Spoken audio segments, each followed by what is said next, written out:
खेल पूर्वाधारको विषयमा नि के प्रश्नहरू उठेको थियो। अहिले खेल पूर्वाधारमा गभर्मेन्टले एकदम बढी फोकस गरेको छ। हामीले अब होम अवे हाम्रो देशमा पनि होम अवे फुटबल क्रिकेट र अरू अन्य स्पोर्ट्सहरूमा पनि त्यो मोडालिटीबाट जाओस् भनेर केही नीतिगत सुधार र केही पूर्वाधार विकासका योजनाहरू अगाडि बढाएको छौँ, जसमा हाम्रो मन्त्रालयबाट 10वटा फुटबल रङ्गशाला कम्तीमा 8000 क्यापेसिटी फ्लड लाइटसहित 3 वर्षमा सकाउनको लागि 5 अर्ब बजेट विनियोजन गरेको छ। अर्को 8वटा क्रिकेट रङ्गशाला 8000 क्यापेसिटीको 3 वर्षमा रङ्गशाला सम्पन्न गर्ने र 5 वर्षमा फ्लड लाइट सहित गर्ने भनेर 4 अर्ब गरेको छ।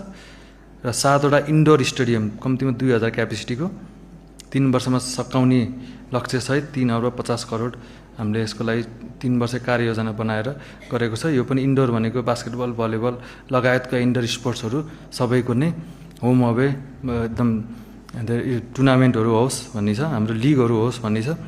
त्यही लक्ष्यलाई मिट गर्नको लागि हामीले यो सबै गर्दैछौँ।